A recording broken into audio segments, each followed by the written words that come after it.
Yo, what's up guys, Terrell here, Terrell Game Vlogs. It's actually my birthday today. It's like 2 o'clock in the morning on June 16th, which is my birthday, and I am officially 21, which means I can drink legally, even though I don't drink anyway, so it doesn't fucking matter.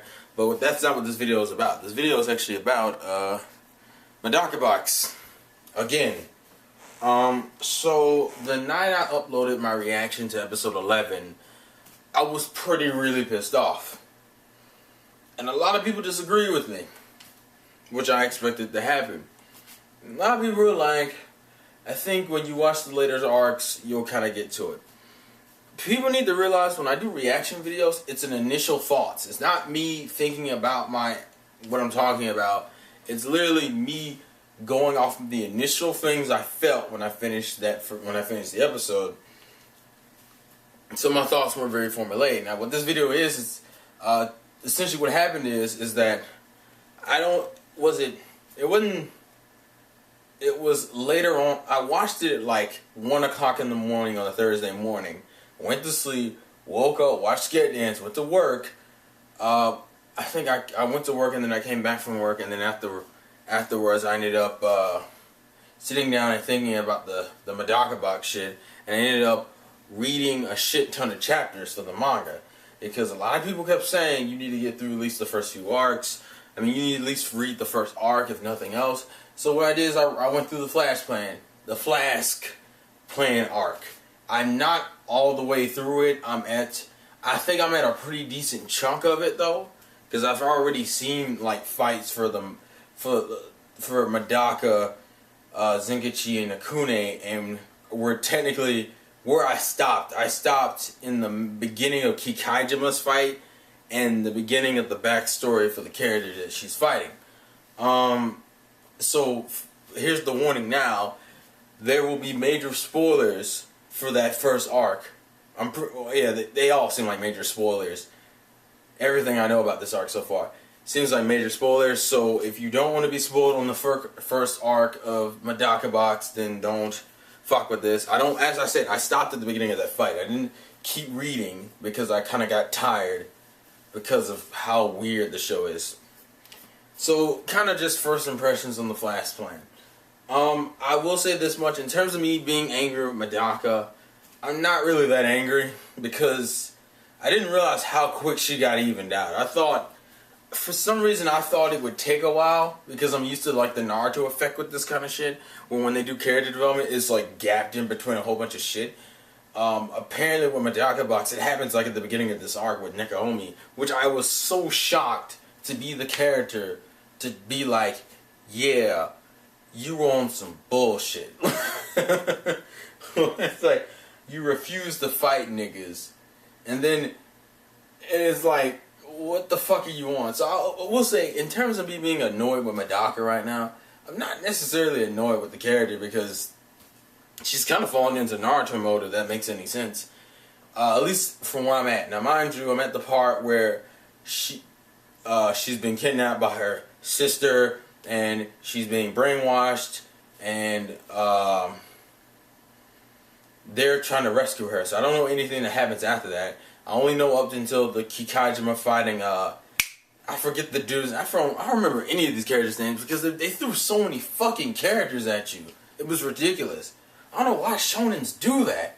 I think Skate Dance has probably been the best at just slowly introducing you to characters, whereas fucking Medaka Box threw like, oh, we're gonna show you all 13 of the fucking badass, abnormal characters, blah blah blah bullshit, and then like, on top of showing us this crazy abnormal, we're going to name them all, and then we're going to re-show them again and give them backstories in the middle of the fights. And what made it even dumber, and I don't know if this is just a translation, but is Medaka Box still trying to be a comedy at this point? Because there are random scenes, and it's so weird. Like, every 5 to 10 chapters, there's like a random anime reference. Like, at the beginning of this arc, Uzin's sister's like, you thought taking off these chains and shit would make me faster or some shit, which is an obvious reference to Rock Lee and the whole shit with his weights. And she was like, well, you know what, you be right. And then she disappears and comes up behind Nekomi. I was like, what? And then there's another reference where it's like, what was it? it was a Dragon. Well, there's a Dragon Ball Z reference I noticed with Uzin when Uzin and the group show back up to help out Zengachi and them. It's like, can we stop with this stupid bullshit and just drink our dramatic entrance scene? Like, is that a translation error, or does that really happen? Mind you, the only people who would know is the people who read it in Japanese. But you know, and there's another random reference of, when Zengachi's fighting old boy Naku, I forget his name, Munatada, I forget his name. The dude with the weapons. They keep making the random joke, which is actually an anime joke, really, about where he keeps pulling out these random weapons and shit. It's like, is he just randomly pulling out swords and bazookas and guns and shit out of his ass?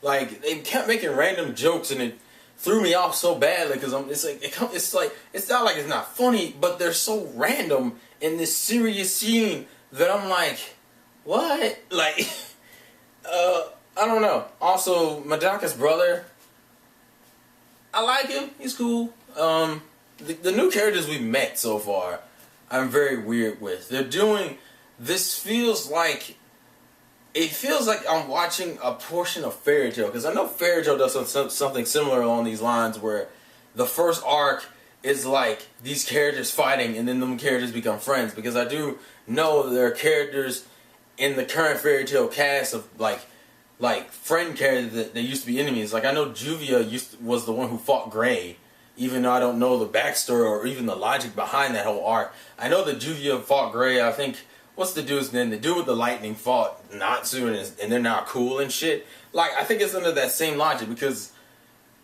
the dudes that fucking Zengachi has beaten and Medaka's beaten are like allies now. Like the dude with no reflexes and the dude who wants to kill, who's a mass murderer, but technically doesn't want to kill anyone. Like, not only for that, he's a mass murderer, but he doesn't kill. If you're still watching for the spoiler bullshit, that's the little hint there. In terms of the fights, I've only seen 3. I've seen the Akune fight, I've seen the Zengachi fight, and I've seen the Medaka fight. The Medaka fight was very weird. I don't really know what to say. I don't even know how I feel about the fights so far, because I've only seen 3, and all 3 of them are different in different ways. Like, Medaka's was really all random shit, and I felt like that exchange with them stealing the shit from each other was so random, and then showing that, oh, Medaka doesn't have any reflexes, and then her randomly gaining reflexes in the middle of a fight. It was kind of random. I don't know. For me, the Zengachi fight is probably my favorite so far, just because that nigga went in. It wasn't even like, and the thing is, they're not even ridiculous shonen battles. Like, they're still following the logic of Medaka Box beforehand. That the physical body's still doing normal things. But but the problem is that your suspension of disbelief is so out of there that you're kind of like, how much? It's like, logically, it's like, even in your universe, this just seems ridiculous, some of the shit they're doing. Like, they show off a random, like, epic scene with, I forget the dude's name, the dude who thinks he's fucking God, standing on the side of the fucking building. And he's like, oh, the reason why I can do this is because I'm holding on to the fucking building with my feet, and I have to lean back to stand up straight. I forget the reasoning behind that. It's like, this is all through the magic I don't know, it was very weird. And also the entire arc itself, the whole concept of, we're trying to create geniuses to rule the world, and if we have to sacrifice some people for that goal, so be it. And how it seems like there seems to be people in these groups who are in these groups for different reasons, who are abnormal in their own specific way, and like their whole backstory, that they're only in the group for different reasons. Like, the first dude was in there just to have somebody hit him and somebody able to touch him. The other dude was in there just so he wouldn't hurt other people. The girls are in there because one wanted was normal and wanted to be abnormal, and her excessive need to be abnormal was her abnormality, which is retarded. I mean, the problem with this arc is really is that it's not, it's like, I understand what they're trying to do, but the whole concept kind of seems stupid because it's like, people are special in their own way. I know that seems like a really corny rebuttal to that arc, to this arc, but that's what it feels like. It's like everyone's special in their own way. Why the fuck do you need, why is this an arc? Like, it just seems really weird. I mean, it works for Medaka Box because that's kind of the shit that Medaka herself as a character is based around. That she doesn't think of herself as abnormal, even though obviously she's abnormal. Which I don't understand how you don't think you're abnormal. But then again, she assumes that if you're human and we all have our own special abilities, that we're all normal in each of our ways. So I guess in that case, maybe. I don't fucking know. I don't know. The whole concept that this is being taken that seriously, that we need to create geniuses, that we're willing to just say fuck an entire school for the sake of creating geniuses through ridiculous shit. Now, I'm not even totally sure what the fuck he's trying to, like, how is he going to accomplish this? Is he just going to try to find, like, the perfect student? And, like, the whole, like, the best, they explain it through this very weird way. Like, they used, like, the old dude used the metaphor about how if there was a flask or some type of can of a liquid that could create a genius, would you drink it? And he's talking to Zenkichi and Medaka, and they're like, no. Well, most people would drink it. And it's like, apparently that's the metaphor for it, but we don't explicitly know what the fuck that actually means. Does that mean we're logistically going to do that or not? I will say, in terms of the characters that I'm supposed to hate, fuck Medaka's sister. Fuck that bitch to hell. Cause she is like the most lowly piece of shit I've ever seen. She's supposed to be a dick because she fucking, because she forsaked her entire family because she wanted to feel like a true genius and have some true achievement by putting herself in by forcing herself into fucked up conditions to become out stronger and better and to fucking create better things through it. And all I read that, but in my mind, the one thing that really ticked me off is that she, as much as she wanted to say that she wanted to be put through adversity and pain and shit, she's beautiful as fuck, but she wears a mask that makes herself look ugly as shit. And if you've seen any pictures of any characters from the Flash Plan arc, you probably know what character she is. What makes me mad is that I think she's more of a contradiction than Medaka is. Like, you wanted to put yourself through adversity. You wanted to cause yourself pain. You wanted to you notice that all the great people in the history of the world suffered through a shit ton of adversity before becoming great. And I'm looking at you and I'm like, so you ran away from home and you secluded yourself and you fucking isolated yourself to become this great genius. And to become this person who would survive adversity. Well, first off, you ran away from home instead of dealing with the emotional and tearful fighting with your fucking siblings that probably would have gave you more pain, the pain that you required. On top of the fact, you're beautiful as fuck, and you didn't decide, instead of hiding your face, you could have just easily disfigured yourself, made yourself look like disgusting, horrible shit, and that would have been easier for you to suffer. You could have burned your face off if you really wanted to. And then what makes it even worse is that she didn't want to deal with the emotional connection she still had with her brother and her sister, so she wiped their memory. So you ran away from all the problems, all the adversities you fought, all the things you thought were unnecessary, instead of actually dealing with them and suffering the emotional damage that you so-called craved, which makes me go, fuck you.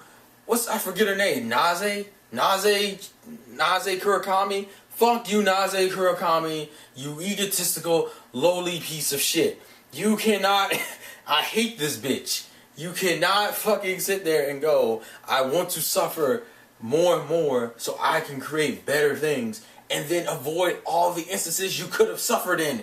You even made friends with a girl who wished she could be abnormal.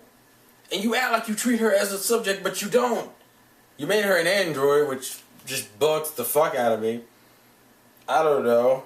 The Akune thing with her and I forget the bitch's name. I swear to God, there's so many characters in this arc. I don't know how the fuck you're supposed to remember all these names. And then you just introduce like 7 more.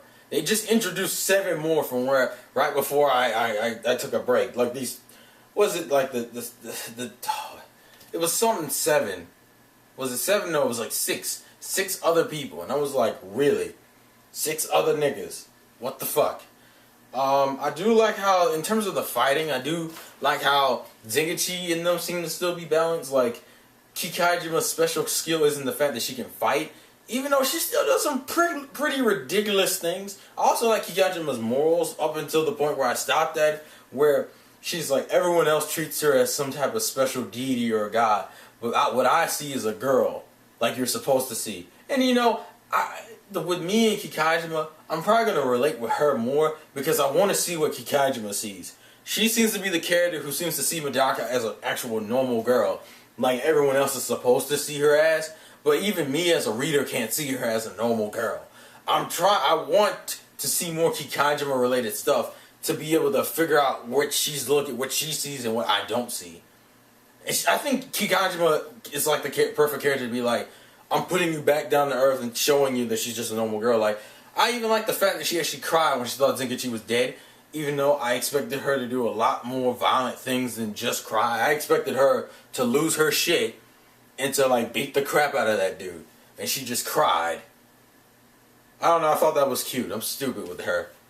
Medaka is very confusing, and then the Naruto thing she does with the syringe with Naze, that was a Naruto thing. That totally felt like a Naruto thing when I saw it.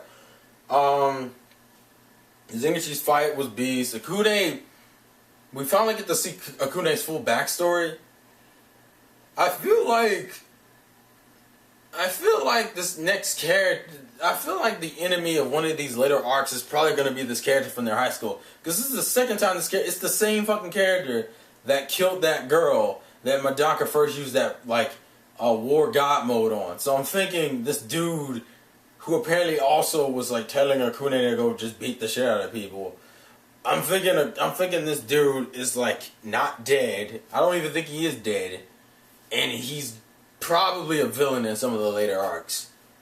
Something tells me that because this is like the second time he's shown up in terms of flashback material. Also, I like how Zengachi looks so weird in the past. He looks so fucking weird with just straight black hair. I'm trying to think of anything else I'm missing. Her brother's very weird. Medaka's brother's very weird, but I like him. The problem is there's really no comedy except for the random references to the other anime that come out of fucking nowhere. But the flashbang for what it is fine. I'm obviously calmed down from Medaka's personality, but because I've read the manga, I must just know the weekly discussions are probably going to be very fucked up because I've read the manga now. Which probably means I won't do a weekly discussion on Anime Real Talk TV if this show does get a second season. Purely because I've read probably everything the second season would cover. So I'm probably not going to touch that. I'm trying to think. That's about it. This show is very weird. I'm very confused and weird with the show because now I'm getting like classic shonen shit vibes with it because it's essentially we're going through the levels fucking with niggas on each level, and it seems very, very cliched, but at the same time it gets really random out of nowhere, like, oh, now we're gonna brainwash her. Like, what the fuck? I thought we were just going down the levels to beat niggas. Oh, now we're gonna brainwash her. But then again, they had Medaka get fucked up within that first fight. That's why Zengachi had to fight the second fight. And the Kune got separated off, so he had to fight the third fight. And now that through all this other random shit that's happened, Kikajima has to fight God dude's fucking female lackey who we're about to find the backstory out of. Which I thought was really redundant that they did all these backstories on top of each other. Like, in the middle of the fight, backstory. In the middle of the fight, backstory. It's like, middle fight, backstory. It's like, yeah, you did not know how to paste that out or make that seem original. You just really copy and paste it. It's like, oh, Medaka and Reflex dude, backstory in the middle of the fight. Zengachi and Weapons dude, middle of the fight. Kikajima and this fucker, middle of the fight. They even did it with fucking Akune and Android dude. Middle of the fight. It's like, I think Naze-chan's fight and it's been the most interesting. Also, there's like random points of fan service that just seem weird. It's like it's fan service, but you have such a dead ass character. It's not like cute. Honestly and ironically, I will say this much: I actually prefer Naze-chan when her face isn't covered, like when her face is covered, because she looks better. Even though I don't understand, if your face is covered, why is there a sword sticking out of one of the bandages? Like, why did you create a bandaged face that looks like you're constantly being stabbed in the eye? Because logically, I would have thought that was actually in your eye. I would have grabbed that and like tried to chuck it at you or some shit. But I'm rambling on a lot. It's almost 3 o'clock in the morning. It's my birthday. I just figured I'd throw that out here. I'm not nearly as mad at the series as I used to be. I don't know how much of it I'm going to read more of. I'm just really going to sit down and wait. I'm not necessarily in any type of hurry. I think I blazed through about 20-some chapters that night. 20, 30-some chapters. I'm almost at chapter like 50. I think I was at chapter 48 when I stopped. So... yeah. So that's my thoughts on Medaka Box. I'm not really as ticked off as I was during that night when that was the only thing I knew. So, yeah, that's all I have to say. Yeah. I don't know if I'm, in terms of me picking up the first season, maybe. I gotta see how I feel by the time everything is said and done. But for right now, gah. Because I still think my favorite episode in the anime so far is episode 7 with the whole, with the cute ass Kikajima Zenkichi moments. That was my favorite shit. But anyways, I'm rambling on, so I'll talk to you guys later. So this has been the Vlogs and Game for your boy Terrell, and I'll catch you guys later. Peace.